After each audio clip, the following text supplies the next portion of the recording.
तो बच्चों अभी तक हम लोगों ने पढ़ा था कि इलेक्ट्रिक फील्ड क्या होता है और उस इलेक्ट्रिक फील्ड में हमने ये जाना था कि अगर प्लस चार्ज के कारण कोई इलेक्ट्रिक फील्ड निकाला जाए तो वो इलेक्ट्रिक फील्ड का जो डायरेक्शन होता है वो बाहर की तरफ होता है, और यदि माइनस चार्ज के कारण कोई इलेक्ट्रिक फील्ड निकाला जाए तो उस इलेक्ट्रिक फील्ड का जो डायरेक्शन होता है वो अंदर की तरफ होता है। ठीक है, लेकिन आज के लेक्चर में हम लोग पढ़ेंगे इलेक्ट्रिक फील्ड लाइंस, यानी विद्युत बल रेखाएं। विद्युत बल रेखाएं या इनको विद्युत क्षेत्र रेखाएं भी कहा जाता है। विद्युत बल रेखाएं या विद्युत क्षेत्र रेखाएं। ठीक है, देखिए इलेक्ट्रिक फील्ड होता है। इलेक्ट्रिक फील्ड में हम लोग ये जाने थे कि अगर प्लस चार्ज के कारण किसी पॉइंट पे इलेक्ट्रिक फील्ड निकालते हैं और उसका डायरेक्शन अगर हमको बताना हो तो डायरेक्शन बताने के लिए हम बताते हैं प्लस चार्ज के कारण ये से बाहर की तरफ होता है। प्लस चार्ज हो तो उसके कारण इलेक्ट्रिक फील्ड का डायरेक्शन बाहर की तरफ, और माइनस चार्ज हो तो उसके लिए इलेक्ट्रिक फील्ड का डायरेक्शन अंदर की तरफ होता है। आज हम लोग बात करेंगे विद्युत बल रेखा या विद्युत क्षेत्र रेखा के बारे में कि विद्युत बल रेखा या विद्युत क्षेत्र रेखा क्या होता है। तो देखो समझो विद्युत बल रेखा विद्युत क्षेत्र रेखा क्या होता है। फैराडे ने बताया कि चलो ये इलेक्ट्रिक फील्ड का डायरेक्शन हम निकाल रहे हैं ऐसे देख के कि प्लस चार्ज है तो ऐसे बाहर की तरफ है, माइनस चार्ज है तो अंदर की तरफ है। तो फैराडे ने सोचा कि इलेक्ट्रिक फील्ड को एक पिक्चर के द्वारा समझा जाए, एक चित्र बनाया जाए और उसके कारण अगर इलेक्ट्रिक फील्ड का डायरेक्शन और मैग्नीट्यूड हम निकाला जाए तो उसका एक अलग ही मजा है कि नहीं। अगर मान लो यहाँ पे अगर डायरेक्शन आपको दिखाया जा रहा है कि प्लस क्यू के कारण डायरेक्शन इसका बाहर की तरफ है, मैग्नीट्यूड इस पॉइंट पे पूछा जाए कि इलेक्ट्रिक फील्ड का वैल्यू क्या होगा, तो E इज इक्वल टू आपको पता है कि Q बटा R स्क्वायर, यही होता है इलेक्ट्रिक फील्ड का वैल्यू, है ना, प्लस चार्ज के कारण। अगर आपसे अब ये पूछा जाए कि अगर इस इलेक्ट्रिक फील्ड का वैल्यू आप इसके सहायता से नहीं बल्कि केवल चित्र देखकर ही बता दो तो ये कि देखो कितनी रोचक बातें हैं, कितनी सोचने वाली बात है। फैराडे ने क्या बताया, उन्होंने विद्युत बल रेखा को समझाने के लिए एक चित्र का उपयोग किया, और वो चित्र क्या था, उन्होंने बताया कि अगर प्लस क्यू चार्ज हो तो इलेक्ट्रिक फील्ड ऐसे बाहर की तरफ होगा, एरो के द्वारा इसको इंडिकेट किया जाएगा। आप देख लो, उन्होंने ऐसा एक फिगर लिया, देख लो ये है, ऐसा उन्होंने एक फिगर बनाया, ये ऊपर की तरफ भी होगा ऐसे। ठीक है, अब देखो यहाँ पे उन्होंने इस फिगर को, जैसे ये प्लस क्यू चार्ज है तो बाहर की तरफ एरोज होंगे, अगर यही माइनस क्यू चार्ज रहेगा तो ये जो एरो होंगे वो अंदर की तरफ होंगे। ठीक है, ऐसे ऐसे देख लो,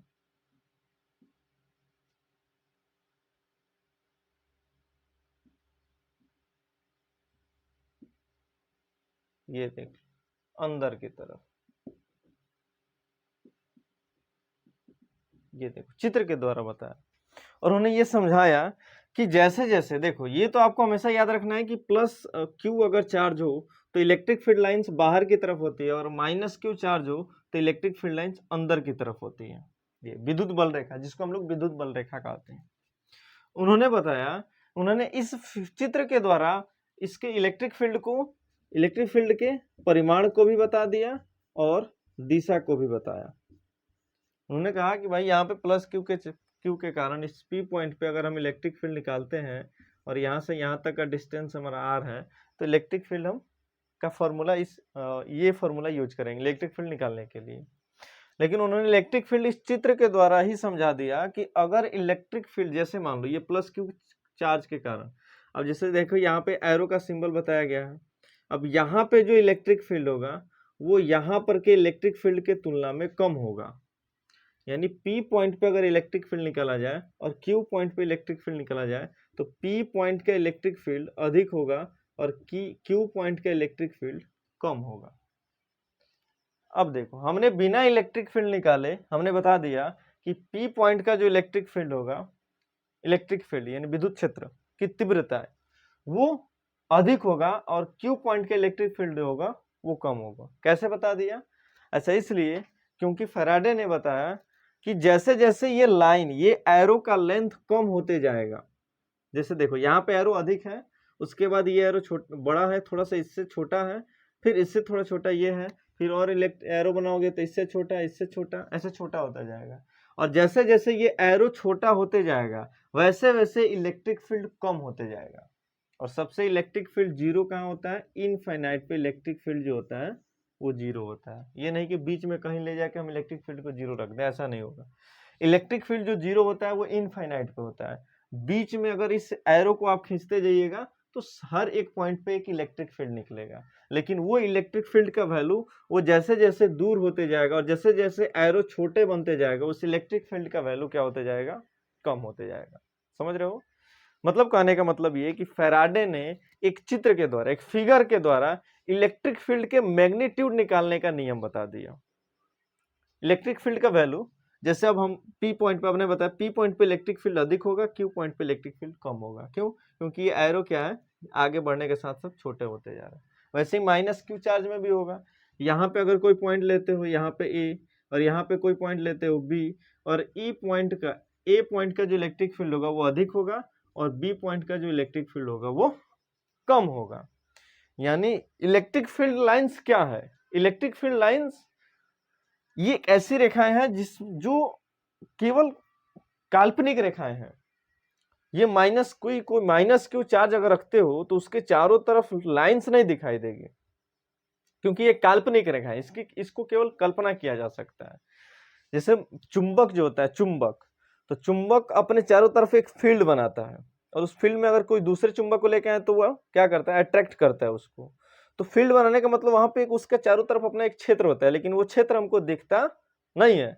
वैसे ही ये माइनस क्यू और प्लस क्यू के कारण जो इलेक्ट्रिक फील्ड लाइंस हैं ये काल्पनिक रेखाएं हैं जो हमको दिखती नहीं है लेकिन होती जरूर है।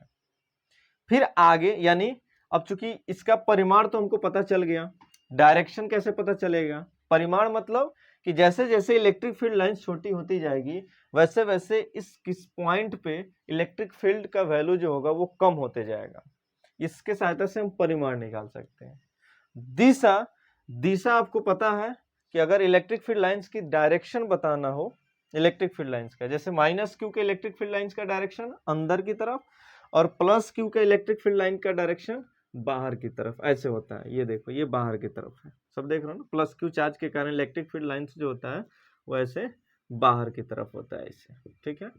ये होता है। तो ये हो गया इलेक्ट्रिक फील्ड लाइंस का मैग्नीट्यूड और इलेक्ट्रिक फील्ड लाइंस का डायरेक्शन। क्योंकि इलेक्ट्रिक फील्ड जो है, इलेक्ट्रिक फील्ड एक सदिश राशि है और सदिश राशि का परिमाण और दिशा दोनों होता है। चलो इसको नोट्स करो, फिर आगे बताते हैं।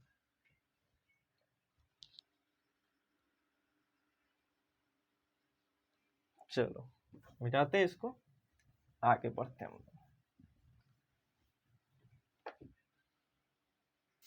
तो इस प्रकार हम इलेक्ट्रिक फील्ड लाइंस के द्वारा इलेक्ट्रिक फील्ड लाइंस को देख के इलेक्ट्रिक फील्ड का मैग्नीट्यूड और उसका डायरेक्शन बता सकते हैं। तो वो लाइन जो हमने बताया था, वो लाइन को थोड़ा सा और मॉडिफाई किया गया और उस लाइन को ऐसे बनाया गया, और मॉडिफाई करके ऐसे बनाया गया। प्लस क्यू चार्ज है बाहर की तरफ, माइनस क्यू चार्ज है तो अंदर की तरफ, ऐसे वो लाइंस ऐसे बनाया गया। प्लस क्यू के लिए, माइनस क्यू के लिए अगर निकालोगे तो यही लाइंस अंदर की तरफ हो जाएंगी, ऐसे ऐसे ऐसे अंदर की तरफ। अब उस लाइन को मॉडिफाई करके ऐसे लाइन बना दिया गया, देख रहे हो, इस प्रकार से। तो इस प्रकार के लाइन को बनाने में दिक्कत ये था कि इसका हम लोग डायरेक्शन तो बता सकते हैं। उस वाले लाइन में क्या था, हम लोग मैग्नीट्यूड और डायरेक्शन दोनों बता देते थे कि जैसे जैसे लाइंस छोटी होती जाएगी वैसे वैसे मैग्नीट्यूड, इलेक्ट्रिक फील्ड का मैग्नीट्यूड भी कम होते जाएगा। लेकिन यहाँ पे छोटी लाइन तो दिख ही नहीं रही है, एक ही लाइन है, ऐसे अंदर की तरफ आ रही है, यहाँ पे बाहर की तरफ आ रही है। तो इसमें इलेक्ट्रिक फील्ड का वैल्यू कैसे निकाल पाओगे? कैसे बताओगे कि कहाँ पे इलेक्ट्रिक फील्ड अधिक है और कहाँ पे इलेक्ट्रिक फील्ड कम है? डायरेक्शन तो इसमें भी बता सकते हैं, उसमें भी बताते थे कि डायरेक्शन प्लस के लिए बाहर की तरफ और माइनस के लिए अंदर की तरफ। यहाँ भी डायरेक्शन सेम है, माइनस के लिए अंदर की तरफ और प्लस के लिए बाहर की तरफ, यानी डायरेक्शन इसमें भी बता सकते हैं। विद्युत रेखा के दिशा में इलेक्ट्रिक फील्ड लाइंस का डायरेक्शन क्या होगा, रेखा जो लाइन होगा इलेक्ट्रिक फील्ड लाइंस जो अंदर की तरफ आ रही है वही इसका डायरेक्शन होगा। Lines of electric field, lines of electric field यही इसका डायरेक्शन होगा। इलेक्ट्रिक फील्ड का जो लाइन है वही डायरेक्शन बता देगा। लेकिन अगर यहाँ पे पूछे कि आप मैग्नीट्यूड बताओ, तो मैग्नीट्यूड इसके पीछे वाले में तो बता देता तुम लोग, क्योंकि वहां पे लाइंस जैसे आगे बढ़ने के साथ साथ एरो छोटी होती जा रही थी, तो वैसे वैसे इलेक्ट्रिक फील्ड भी कम होते जा रहा था। यहाँ पे अगर इलेक्ट्रिक फील्ड का वैल्यू निकालना हो, उसके परिमाण का वैल्यू निकालना हो, तो हम क्या करेंगे, तो उसके लिए हम यहाँ पे इलेक्ट्रिक फील्ड का वैल्यू मैग्नीट्यूड निकालने के लिए हम लोग डेंसिटी देखेंगे, रेखाओं का घनत्व, रेखाओं का घनत्व, यानी मैग्नीट्यूड निकालने के लिए अगर डेंसिटी हम देख लें, लाइंस का डेंसिटी, उन दोनों के बीच का घनत्व कितना है, तो उसकी सहायता से हम क्या निकाल सकते हैं, उसका परिमाण भी निकाल सकते हैं। कैसे, जैसे देखो यहाँ पे देखो एक फिगर यहाँ पे माइनस क्यू, एक दूसरा फिगर यहाँ पे बना दे रहे हैं माइनस क्यू के लिए, ऐसे ऐसे ऐसे ऐसे। अब देखो ये लाइंस जो है इसमें माइनस क्यू चार्ज में केवल 4 लाइंस है, 4 लाइन दिख रही हैं आपको, 4 रेखाएं दिख रही हैं। यहाँ पे 1 2 3 4 5 6 7 8, यहाँ पे 8 रेखाएं दिख रही हैं, यहाँ पे 4 रेखाएं दिख रही हैं, यहाँ पे भी 8 रेखाएं दिख रही हैं। यानी लाइंस को देख के आप मैग्नीट्यूड बता सकते हो, ठीक है। देखो जैसे जैसे इलेक्ट्रिक फील्ड्स के लाइंस, ये दो लाइन के बीच का डिस्टेंस देखो, यहाँ पे जितना है उसके तुलना में यहाँ पे तो अधिक है, यानी इस पॉइंट पे अगर यहाँ पे इलेक्ट्रिक फील्ड हम निकालें तो यहाँ पे इलेक्ट्रिक फील्ड अधिक होगा। क्यों अधिक होगा, क्योंकि यहाँ पे इलेक्ट्रिक फील्ड लाइन जो है वो एकदम नजदीक है, यहाँ का डिस्टेंस देख लो। और यहाँ पे अगर मैग्नीट्यूड निकालें तो यहाँ पे इलेक्ट्रिक फील्ड लाइन देख रहे हो, इन दोनों के बीच का गैप देख रहे हो, ये गैप ज्यादा है, यानी ज्यादा होने के कारण जब गैप ज्यादा होगा तो उसका मैग्नीट्यूड कम होगा, ठीक है। ये देख लो डिस्टेंस देख रहे हो, दोनों लाइंस के बीच का डिस्टेंस ज्यादा होगा तो वहां पे मैग्नीट्यूड कम हो जाएगा।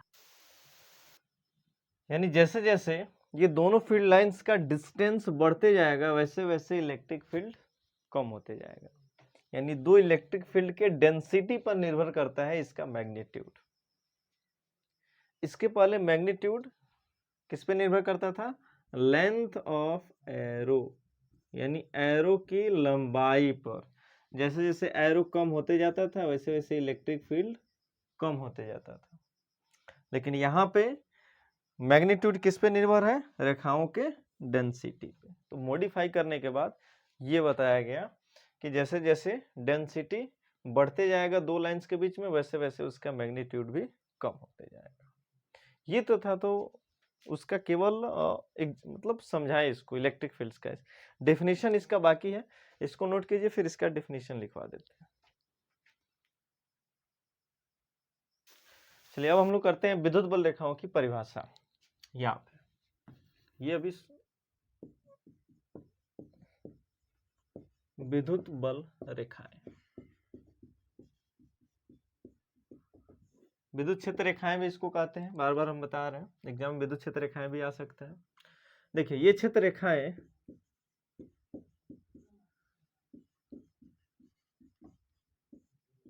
ऐसी काल्पनिक वक्र रेखाएं हैं, काल्पनिक वक्र रेखाएं हैं जिस पर स्वतंत्र मतलब फ्री, स्वतंत्र परीक्षण आवेश लिख देते हैं। वैसे उसको एकांक धन आवेश भी कहते हैं क्योंकि उसका वैल्यू यूनिट होता है। परीक्षण आवेश गति करता है, यही होती है काल्पनिक। यानी फील्ड लाइंस जो होती है, फील्ड लाइंस वो काल्पनिक वक्र रेखाएं, यानी वो दिखती नहीं है लेकिन होती हैं, हर एक चार्ज के चारों तरफ होती हैं। अगर वो प्लस चार्ज है तो अंदर की तरफ आती हैं इलेक्ट्रिक फील्ड लाइंस, और यदि माइनस चार्ज है तो बाहर की तरफ आती है। जैसे अगर कोई चार्ज कहीं है, कहीं छुपा हुआ है, पहले इसको समझ लेते हैं, ठीक है, फिर बाद में उसकी बात करते हैं। मतलब कह रहा है कि ये क्षेत्र रेखाएं काल्पनिक वक्र रेखाएं हैं जिस पर स्वतंत्र परीक्षण आवेश गति करता है। स्वतंत्र परीक्षण आवेश मतलब जैसे मान लो कोई प्लस क्यू चार्ज हम लिखते हैं, हम बोले कि इसके चारों तरफ इलेक्ट्रिक फील्ड लाइंस बनाइए। इलेक्ट्रिक फील्ड लाइंस कैसे बनाओगे? तो तुम सोच लो, मान के चलो कि यहाँ पे कोई यूनिट चार्ज हो जिसको हम लोग स्वतंत्र धनावेश कहते हैं, फ्री चार्ज हो। तो इस फ्री चार्ज को, ये पॉजिटिव होता है, तो इस फ्री चार्ज को ये वाला चार्ज क्या करेगा? ऐसे प्रतिकर्षित करेगा। तो यहाँ पे इलेक्ट्रिक फील्ड लाइंस बन गया। यहाँ पे इलेक्ट्रिक फील्ड लाइंस है तो फिर इसको उठा के बनाना है, तो फिर इसको उठा के यहाँ पे लेके आ जाओ। फिर यहाँ जब प्लस क्यू नॉट चार्ज आएगा तो फिर ये प्लस प्लस क्या करेंगे? इसको प्रतिकर्षित करेंगे। सेम इसी प्रकार से यहाँ भी लेके आ जाओ तो यहाँ भी प्लस क्यू नॉट को ये प्रतिकर्षित करेगा, फिर यहाँ भी वही काम होगा। तो ये हो गया इलेक्ट्रिक फील्ड लाइंस। देख लो, यानी इलेक्ट्रिक फील्ड लाइंस क्या है? जिसपे स्वतंत्र, ये यूनिट स्वतंत्र धन आवेश जो है इस पे गति करता है। अगर माइनस चार्ज के लिए इसको समझे हो तो माइनस चार्ज क्या करेगा? इस एकांक धन आवेश को आकर्षित करेगा ऐसे अंदर की तरफ, देख रहे हो ना, ऐसे अंदर की तरफ ये आकर्षित करेगा। क्यों? क्योंकि इसका जो होता है ना, ये प्लस में होता है, ये इसका मैग्नीट्यूड प्लस में होता है, और प्लस चार्ज हमेशा माइनस चार्ज को क्या करता है? अपनी तरफ आकर्षित करता है। तो ये हो गया इलेक्ट्रिक फील्ड लाइंस। अब मान लो कोई चार्ज हम रखें, जैसे मान लो ये एक पेन है, इस पेन पे पूछें कि भाई इस पेन जो है, पेन के साथ या पेन से निकलने वाले इलेक्ट्रिक फील्ड लाइंस को बताइए किस डायरेक्शन में निकलेगी। तो यहाँ पे क्यू नॉट चार्ज लेके आ जाओ, क्यू नॉट चार्ज। अगर क्यू नॉट चार्ज इधर दूर की तरफ जा रही है तो इलेक्ट्रिक फील्ड लाइंस बाहर की तरफ होगी। अगर ये क्यू नॉट चार्ज अंदर की तरफ आ रही है तो इलेक्ट्रिक फील्ड लाइंस अंदर की तरफ। यानी ये समझो कि क्यू नॉट चार्ज के डायरेक्शन से, इलेक्ट्रिक फील्ड के डायरेक्शन से भी बता सकते हो कि ये कौन सा चार्ज है, पॉजिटिव या नेगेटिव। अगर ये क्यू नॉट चार्ज से बाहर की तरफ जा रही है, इसका मतलब ये चार्ज जो है ये पहले से पॉजिटिव है, क्योंकि पॉजिटिव और ये क्यू नॉट चार्ज ये दोनों एक दूसरे को प्रतिकर्षित करेंगे। और ये क्यू नॉट चार्ज अगर अंदर की तरफ आ रही है तो इसका मतलब ये माइनस चार्ज है, क्योंकि ये तो ऑलरेडी प्लस होता है, इसमें प्लस माइनस में समझ नहीं है, क्योंकि क्यू नॉट चार्ज, ये जो क्यू नॉट चार्ज होता है ये हमेशा पॉजिटिव होता है, तो इसमें सोचना ही नहीं है। तो पॉजिटिव चार्ज को अगर ये खींच रहा है, इसका मतलब ये ऑलरेडी नेगेटिव चार्ज है और इसकी इलेक्ट्रिक फील्ड लाइन अंदर की तरफ होगी। ठीक है, तो ये था हमारा इलेक्ट्रिक फील्ड लाइन का परिभाषा विद्युत बल रेखाओं का, और ये था फिगर प्लस और माइनस क्यू चार्ज के लिए।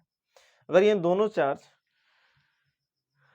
के साथ कभी कभी देखो फिगर क्या होता है ना, ऐसे भी दिया रहता है, देखो बताते हैं, बुक में फिगर ऐसे भी दिया हुआ है, ऐसे जैसे यहाँ पे आपका बना दिया है प्लस क्यू चार्ज, और इधर बना दिया है कोई माइनस क्यू चार्ज, इधर बना दिया है कोई माइनस क्यू चार्ज, इधर बना देते हैं हम दोबारा माइनस क्यू चार्ज। हम बोले कि इलेक्ट्रिक फील्ड लाइन बताओ इन दोनों चार्जों के बीच में, तो क्या करेंगे? तो यहाँ पे क्यू नॉट चार्ज रखेंगे, कहीं भी एक, मान लो यहाँ क्यू नॉट चार्ज रखेंगे, तो क्यू नॉट चार्ज को ये क्या करेगा? प्रतिकर्षित करेगा, और क्यू नॉट चार्ज को ये क्या करेगा? तो आकर्षित करेगा। समझ रहे हो? यहाँ पे रखें तो यहाँ से क्यू नॉट चार्ज प्रतिकर्षित होगा, और यहाँ तक जैसे ही आएगा तो इस क्यू नॉट चार्ज को ये अपनी तरफ खींच लेगा। देख रहे हो? क्यू नॉट चार्ज, अगर क्यू नॉट चार्ज को यहाँ पे रखते हैं हम, या ये कहीं भी रखते हो, यहाँ रखते हो, तो इस क्यू नॉट चार्ज को ये क्या करेगा? अपनी तरफ खींच लेगा, और ये क्यू नॉट चार्ज क्या करेगा? ऐसे प्रतिकर्षित करेगा, ऐसे ये प्रतिकर्षित करेगा और ये अपनी तरफ खींच लेगा। समझ रहे हो ना? तो क्यू नॉट चार्ज जिस पथ पर गति कर रहा है, देखिए क्यू नॉट चार्ज, देखिए इस लाइन पे ये मोशन कर रहा है, ऐसे यहाँ से उठते हुए, ऐसे उठते हुए यहाँ तक आ रहा है। समझ रहे हो ना? तो क्यू नॉट चार्ज जिस पथ पर गति करता है उसी पथ को हम लोग विद्युत बल रेखा कहते हैं। अगर खींचने नहीं भी आ रहा ना, तो दिमाग में सोचो कि यहाँ पे क्यू नॉट चार्ज रखें, तो क्यू नॉट चार्ज प्लस होता है, और प्लस चार्ज ये पहले से है, तो ये क्या करेगा? इस क्यू नॉट चार्ज को प्रतिकर्षित करेगा, और ये क्यू नॉट चार्ज को ये माइनस चार्ज अपनी तरफ खींच लेगा। समझ रहे हो? ऐसे ये फील्ड है ऐसे। तो बुक में बहुत सारे ऐसे भी रहता है, इसको ऐसे ये अंदर की तरफ बनाया हुआ रहता है, ऐसे ऐसे, ये बाहर की तरफ भेजा रहता है, ऐसे ऐसे ऐसे। तो बुक में ये फिगर भी आपको देखने को मिल सकता है, तो ये फिगर भी आप बना सकते हैं, नोट कीजिए। फिर हम लोग इसकी विद्युत बल रेखाओं की विशेषता पढ़ते हैं, यानी इसके कुछ प्रॉपर्टीज हैं वो पढ़ लेते हैं। नोट करो। मिटाते हैं इसको। चलो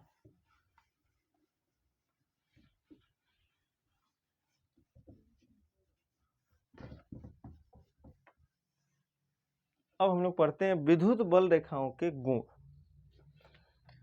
विद्युत बल रेखाओं के गुण, विद्युत बल रेखाओं के गुण या विशेषता जो कहो, विद्युत बल रेखाओं के गुण।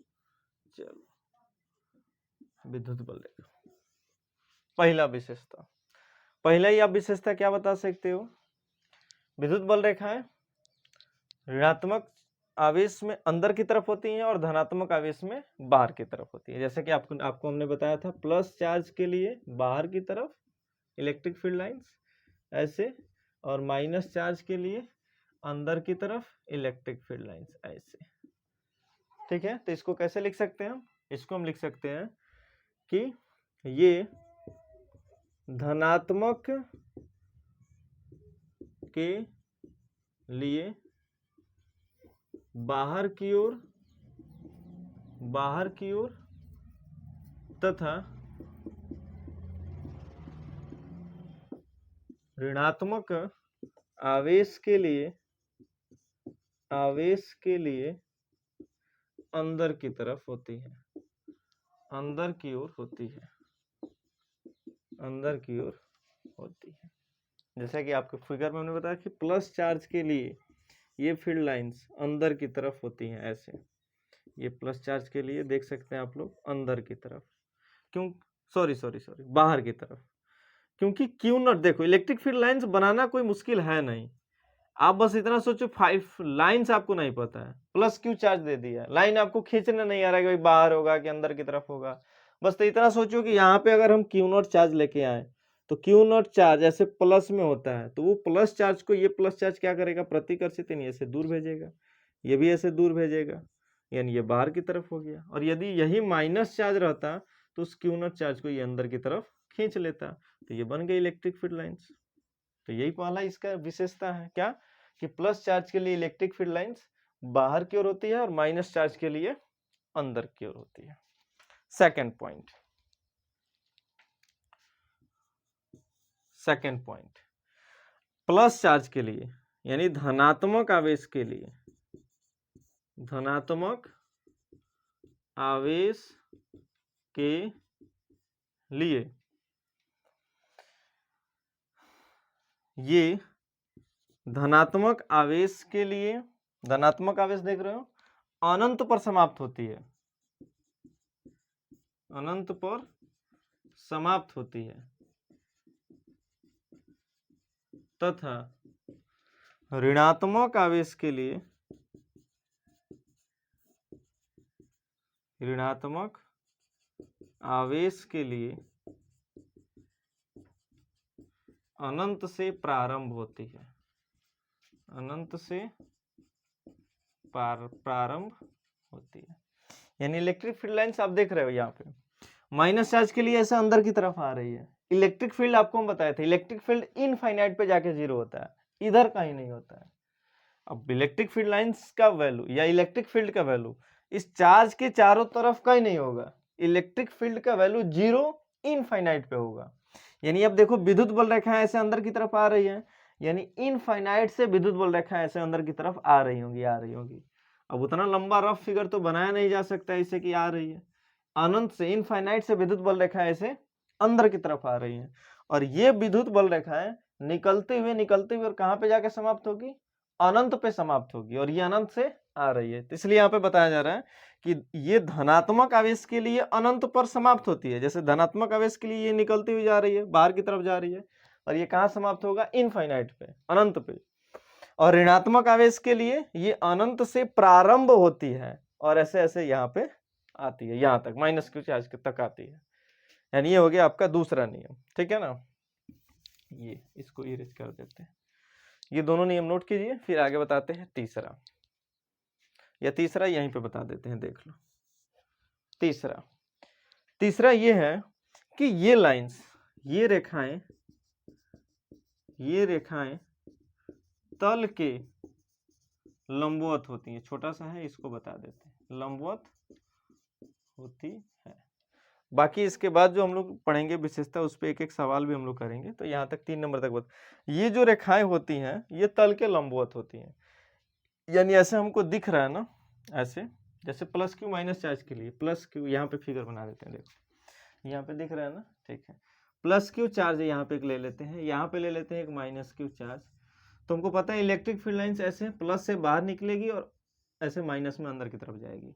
तो इलेक्ट्रिक फील्ड लाइन से जो ऐसे ऐसे स्टार्ट हो रही है ना प्लस क्यू चार्ज से, तो इस प्लस क्यू चार्ज पे हमेशा 90 डिग्री का एंगल बनाएगी इस प्लस क्यू चार्ज पे, और यहाँ भी 90 डिग्री के एंगल बनाएगी। विद्युत बल रेखा ऐसे निकलती हुई जाती है ना, ऐसे समाप्त होती है ना, तो यहाँ पे भी वो हमेशा सीधा आके गिरेगी, 90 डिग्री का एंगल बनाएगी ऐसे।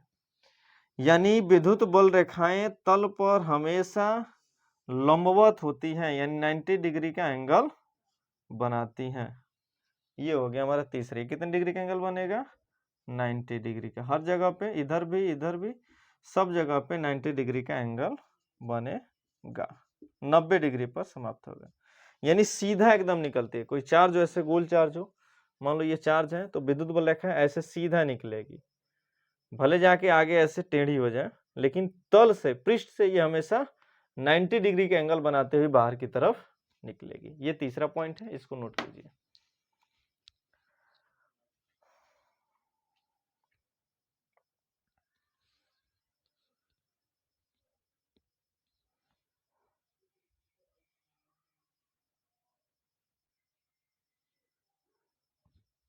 चलो इसको मिटाते हैं।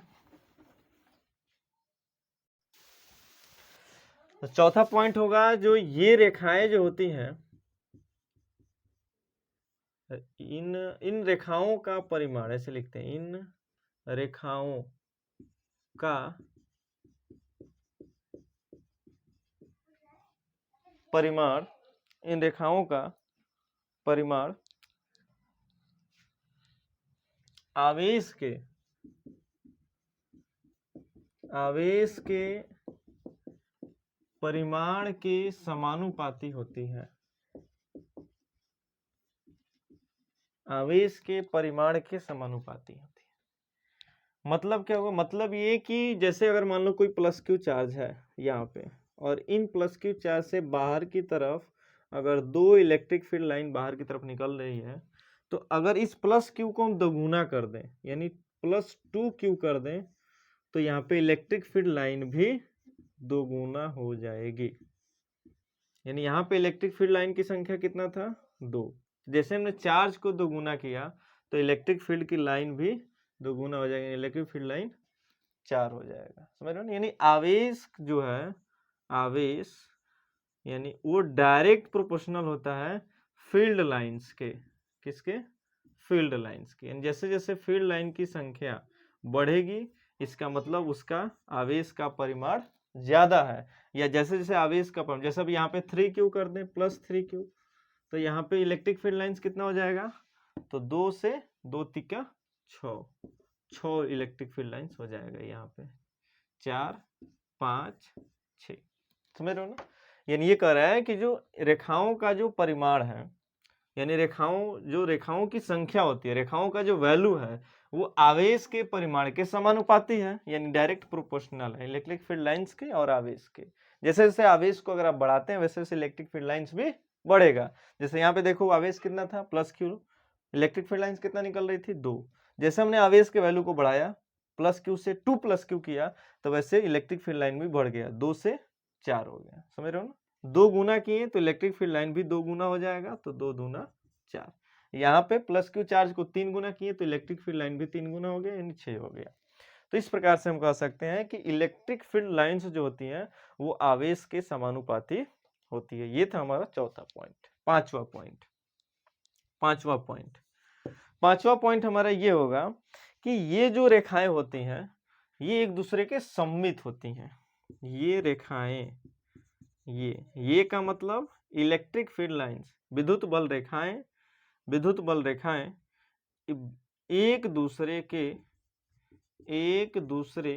के सममित होती हैं। सममित मतलब क्या होता है, सममित मतलब इलेक्ट्रिक फील्ड लाइंस सममित, जैसे मान लो सममित ऐसे आप लोग पढ़ते हो ना, जैसे मान लो ये एक फिगर है, फिगर बना दिया, हम बोले इस फिगर को सममित कीजिए। सममित मतलब अगर इसमें से कोई लाइन खींचे और ये दोनों एकदम दो भाग में जब बट रहा है और ये दोनों भाग एकदम एक दूसरे के बराबर है तो हम कहेंगे कि ये सममित है। ये फिगर क्या है? सममित है। सममित, सममित का मतलब बराबर बराबर यानी एक जैसे दिखने वाला, ऐसे समझो इसको आसान भाषा में कि अगर उसको दो भागों में बांटे तो वो दोनों भाग सेम दिखना चाहिए।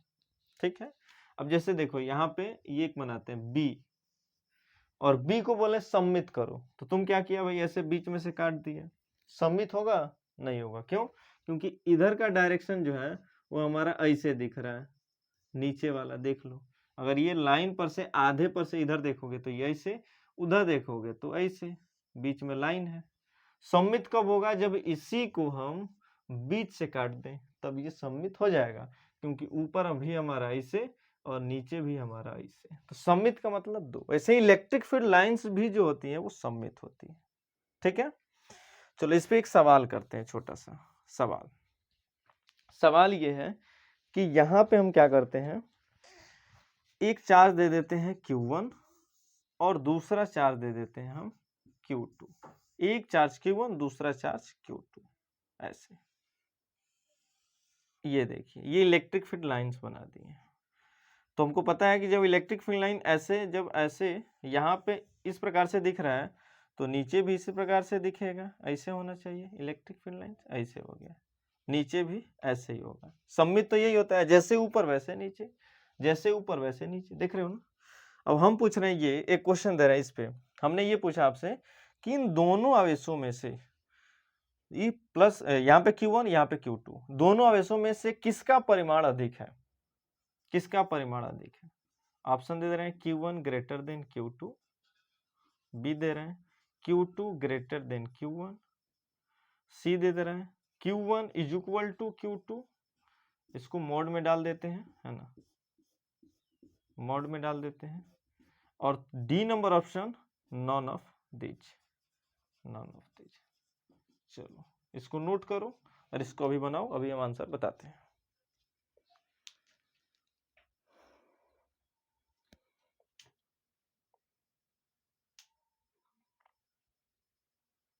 चलिए इसको सॉल्व करते हैं हम, सवाल को सॉल्व ध्यान से देखिए। यहाँ पे देखिए, अगर इन दोनों के बीच का एंगल हम मान लेते हैं अल्फा और इन दोनों के बीच का एंगल हम मान लेते हैं बीटा, तो इन दोनों के हिसाब से आपको दिख रहा है ये इलेक्ट्रिक फील्ड लाइंस मान लेते हैं थोड़ा सा ऐसे, और यहाँ पे इलेक्ट्रिक फील्ड लाइंस मान लेते हैं थोड़ा सा ऐसे।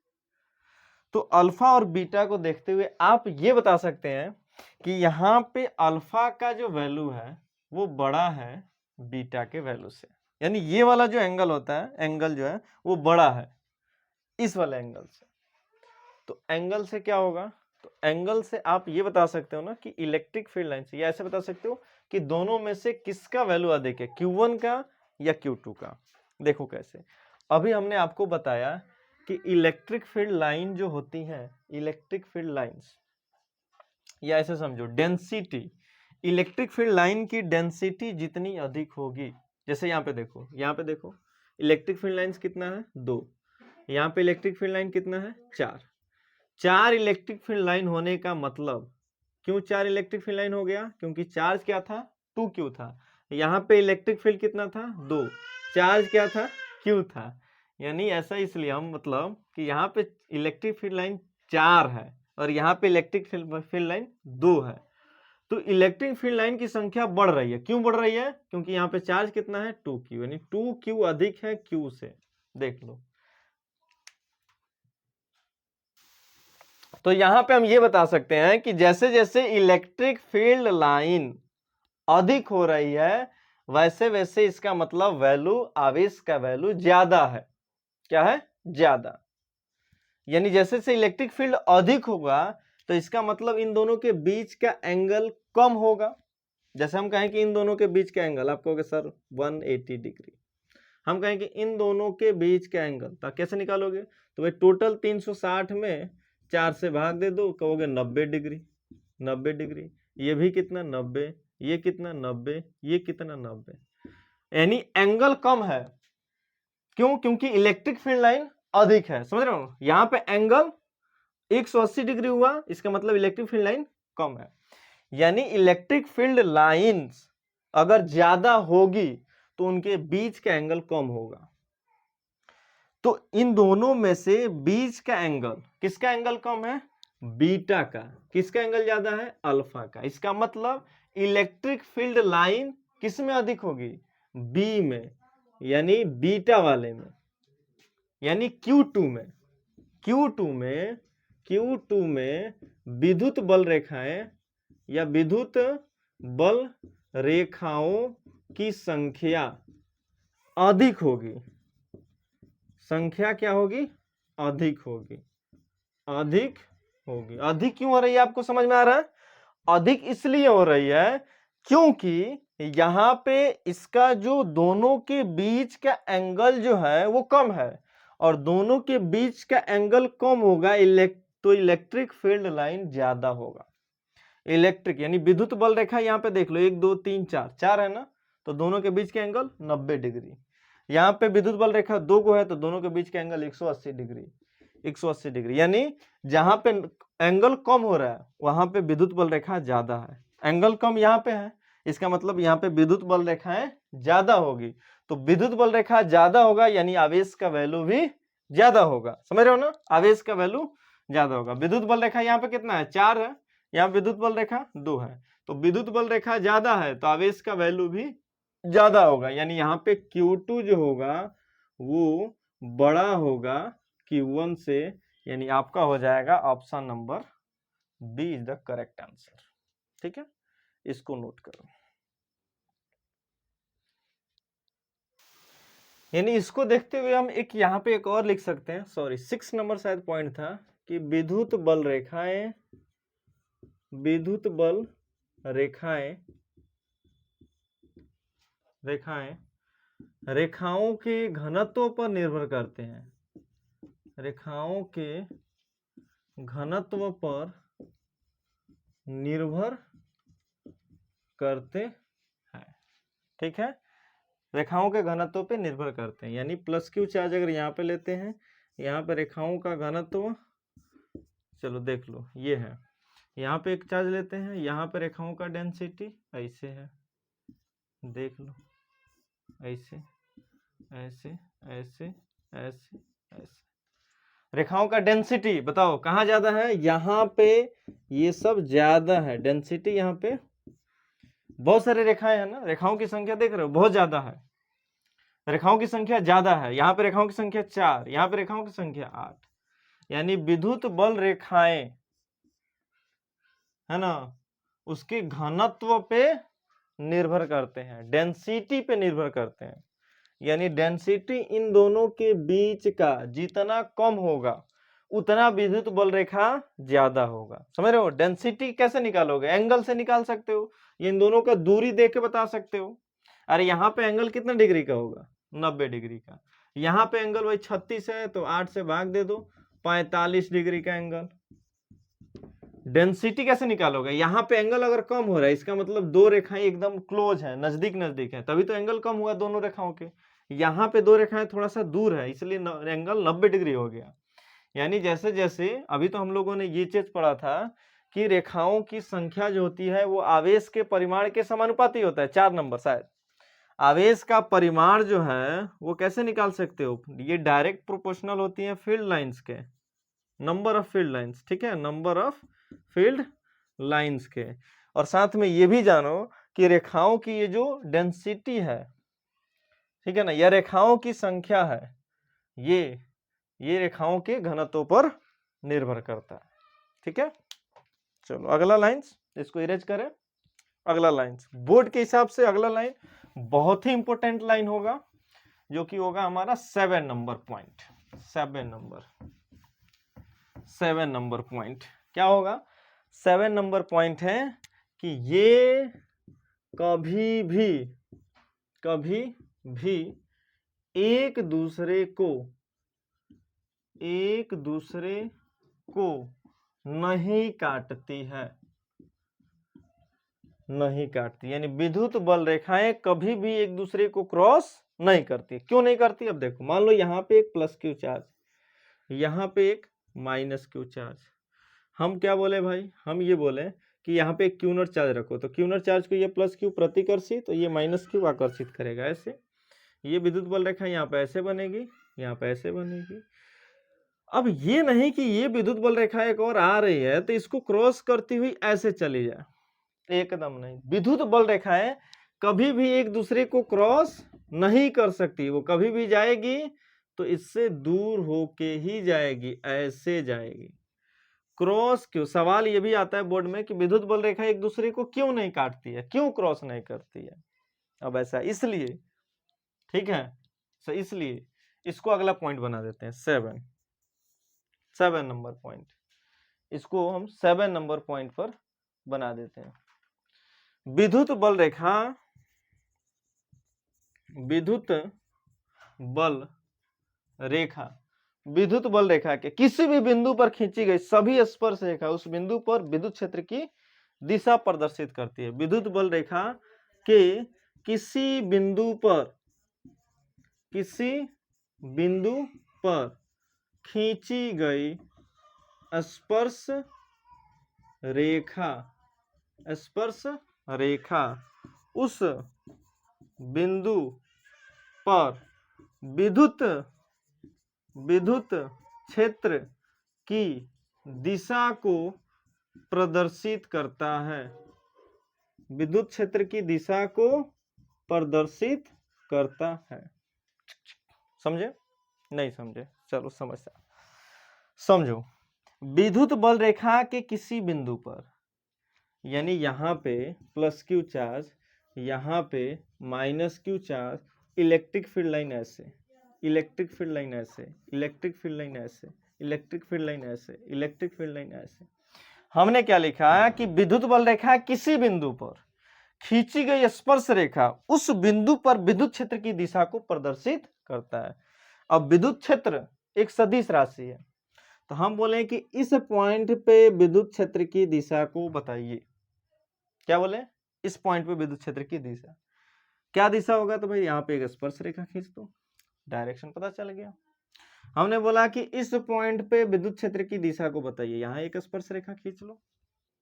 हमने बोला कि इस पॉइंट पे विद्युत क्षेत्र की दिशा को बताइए, यहाँ एक स्पर्श रेखा खींच लो। यानी किसी भी बिंदु पर, किसी भी विद्युत बल रेखा के अगर किसी बिंदु पर हम एक स्पर्श रेखा खींचते हैं तो वो उस पॉइंट के विद्युत क्षेत्र की दिशा को प्रदर्शित करता है।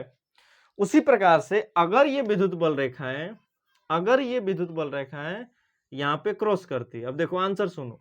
क्वेश्चन अगर आपसे पूछे, हमको तो ये पता है कि विद्युत बल रेखा कभी भी एक दूसरे को नहीं काटती है। ये बोर्ड एग्जाम में कभी कभी क्वेश्चन आता है कि विद्युत बल रेखा एक दूसरे को क्यों नहीं काटती है। तो समझो, अगर विद्युत बल रेखा एक दूसरे को काटे इस पॉइंट पे, हम कहें कि अब यहाँ पे आप इस वाले विद्युत क्षेत्र की दिशा को बताइए, तो आप कहोगे यहाँ पे स्पर्श रेखा खींच दो, हो गया। हम बोले कि इस पॉइंट पे इस बल रेखा का विद्युत क्षेत्र का डायरेक्शन बताइए, तो यहाँ पे स्पर्श रेखा खींच दो। अब एक पॉइंट पे विद्युत क्षेत्र का वैल्यू तो सेम होगा, इस पॉइंट पे पॉइंट सेम है तो विद्युत क्षेत्र का वैल्यू भी सेम होगा। समझ रहे हो ना? यानी यहां पे अगर विद्युत क्षेत्र पूछे, विद्युत क्षेत्र सेम होगा। सेम विद्युत क्षेत्र का डायरेक्शन, एक विद्युत क्षेत्र का डायरेक्शन दो तो नहीं हो सकता है कभी भी। विद्युत क्षेत्र का डायरेक्शन जो है एक पॉइंट पे दो तो नहीं हो सकता ना। एक पॉइंट पे अगर किसी पॉइंट पे किसी का, अगर हम कहीं जा रहे हैं और उस पॉइंट पे कहो कि भाई हमारा डायरेक्शन बताओ, ऐसे जा रहे हैं, डायरेक्शन क्या होगा? इधर ही तो होगा। अब हम कहेंगे हमारा डायरेक्शन इधर भी है और इधर भी है, ऐसा हो सकता है? कभी नहीं। किसी एक पॉइंट पे किसी एक व्यक्ति का, किसी भी क्वांटिटी का, किसी भौतिक राशि का एक ही डायरेक्शन तो हो सकता है, दो डायरेक्शन तो नहीं हो सकता। तो अगर विद्युत बल रेखा यहाँ पे क्रॉस की तो उसका दो डायरेक्शन होगा, दो दिशा होगा, जो कि संभव नहीं, असंभव है। इसलिए विद्युत बल रेखा कभी भी एक दूसरे को क्रॉस नहीं करती है। ये पॉइंट भी याद रखना है कि अगर किसी भी पॉइंट पे अगर हमको विद्युत क्षेत्र की दिशा को बताना हो तो केवल उस पे हमको एक स्पर्श रेखा क्या करना है? खींच देना है। इसको नोट करो, अगला पॉइंट बताते हैं।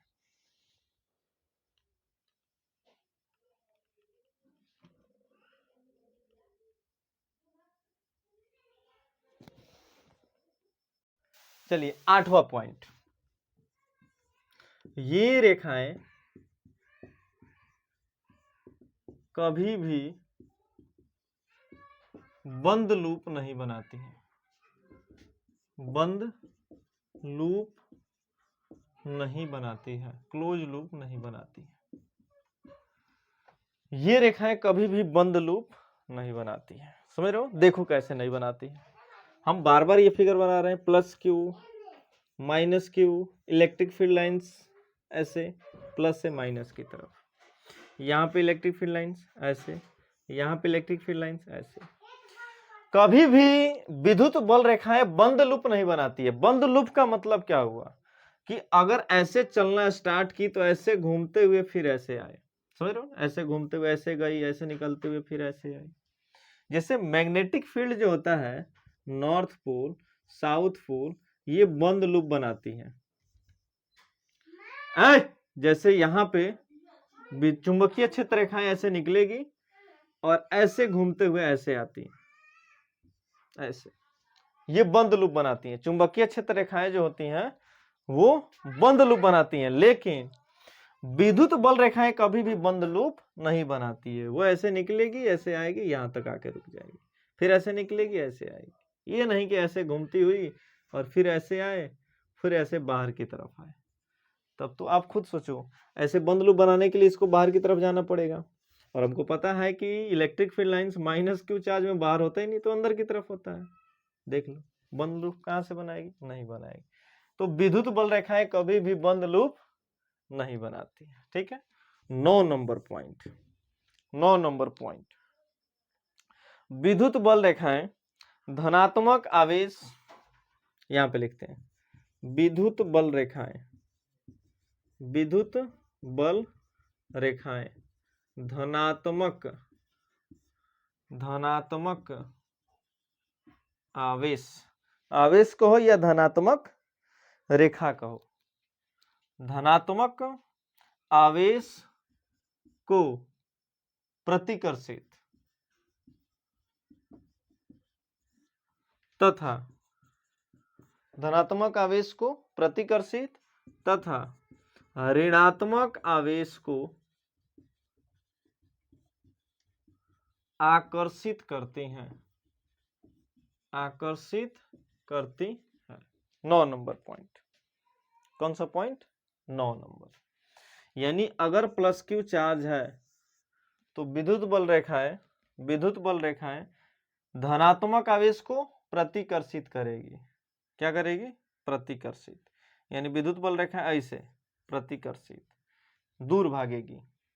देख रहे हो ना? ऐसे ऐसे दूर भागेगी, ऐसे दूर भागेगी, ऐसे दूर भागेगी। और माइनस क्यू चार्ज को आकर्षित करेगी ऐसे अंदर की तरफ। देख रहे हो ना? ऐसे अंदर की तरफ, सॉरी अंदर की तरफ, ऐसे अंदर की तरफ। अब जैसे यहां पे अगर विद्युत बल रेखाएं बाहर की तरफ निकालें, विद्युत बल रेखा इसे बाहर की तरफ निकलती हुई जा रही है, ठीक है। अगर यहां भी एक प्लस चार्ज अगर इसको मिल जाए, प्लस चार्ज, क्या मिले? प्लस चार्ज, तो ये प्रतिकर्षित करेगा इसको। ये विद्युत बल रेखा है, इस प्लस चार्ज को प्रतिकर्षित करेगी ऐसे। जैसे अब यहाँ पे विद्युत बल रेखा ऐसे निकलेगा ना, ऐसे ऐसे निकलेगा, ऐसे। यहाँ पे विद्युत बल रेखा ऐसे निकलेगा, ऐसे निकलेगा, ऐसे निकलेगा। ये नहीं कि ये विद्युत बल रेखा ऐसे आए और ऐसे आए, ये एक दूसरे को क्रॉस कर दे। अभी आप लोगों ने पढ़ा कि विद्युत बल रेखाएं कभी भी एक दूसरे को क्रॉस नहीं करती हैं। तो फिर होगा क्या? तो ये विद्युत बल रेखाएं ऐसे मुड़ जाएगी यहीं पे, और ये विद्युत बल रेखाएं ऐसे मुड़ जाएगी। यहाँ पे ये विद्युत बल रेखा ऐसे मुड़ जाएगी, यहाँ पे ये विद्युत बल रेखा ऐसे मुड़ जाएगी। क्यों? क्रॉस तो कर ही नहीं सकती। अभी आपने इसके पिछले पॉइंट में पढ़ा, विद्युत बल रेखाएं कभी भी एक दूसरे को क्रॉस नहीं करती हैं, प्रतिकर्षित करती है। तो प्रतिकर्षित करेगी तो ये रेखा इसको प्रतिकर्षित करेगी तो ऐसे मुड़ जाएगी, दूर भगाएगी। चलो भाई दूर जाओ ऐसे, चलो इसको कहेगी चलो दूर हटो, इसको कहेगी चलो दूर भागो, इसको कहेगी चलो दूर भागो। प्रतिकर्षित करेगी, आकर्षित नहीं। तो यहाँ पे अगर प्लस क्यू चार्ज रहता, जैसे यहाँ पे देखो, ये आकर्षित कर रही है ना, ऐसे अंदर की तरफ खींच ले रही है। तो ये था 9 नंबर पॉइंट, इसको नोट कीजिए। फिर लास्ट पॉइंट बताते हैं, इसके बाद ये topic complete. 10 number point last, सूख जाए थोड़ा सा सूख जाए, लास्ट नंबर पॉइंट है ये। और ये पॉइंट भी बहुत ज़्यादा इंपॉर्टेंट है, इसको भी समझ लेते हैं। 10 number point, 10 number point, 10 number point क्या है भाई? समानांतर, समांतर, सीधी तथा समस्थानिक, अभी बताते हैं। समस्थानिक क्षेत्र रेखाएं हमेशा हमेशा हमेशा एक समान विद्युत क्षेत्र, एक समान विद्युत क्षेत्र प्रदर्शित करते हैं, प्रदर्शित करते हैं। इसका मतलब क्या हुआ भाई? इसका मतलब क्या हुआ? समानांतर, यदि विद्युत क्षेत्र रेखा क्या है? समानांतर हो और सीधा हो। भाई जब सीधा होगा तो समानांतर होगा, ऐसे देख लो, ऐसे ऐसे यूनिफॉर्म हो, ऐसे। और समस्थानिक का मतलब इन दोनों के बीच का गैप एकदम इक्वल हो, इन दोनों के बीच का स्थान एकदम समान हो, समस्थानिक। तो इस प्रकार की रेखाएं जो हैं वो हमेशा एक समान विद्युत क्षेत्र प्रदर्शित करें। इलेक्ट्रिक फील्ड जो होगा वो एक समान होगा, यानी इस पॉइंट पे अगर हम इलेक्ट्रिक फील्ड निकालें, ए पॉइंट पे, यहाँ पे कोई पॉइंट ले ले, बी पॉइंट इलेक्ट्रिक फील्ड निकालें, यहाँ पे कोई पॉइंट ले ले, सी पॉइंट पे इलेक्ट्रिक फील्ड निकालें, तो ये जो इलेक्ट्रिक फील्ड होगा ये हमेशा आपस में बराबर होगा। यानी electric field A is equal to electric field B is equal to electric field C. यानी यदि क्षेत्र रेखाएं इक्वल हो, समानांतर हो, या फिर इन दोनों के बीच का गैप एकदम एक समान हो, और या फिर ये लाइंस एकदम सीधी हो, तो यूनिफॉर्म इलेक्ट्रिक फील्ड यहाँ पे होता है। यानी हर एक पॉइंट का इलेक्ट्रिक फील्ड जो होता है वो आपस में इक्वल होता है। इसको नोट कीजिए।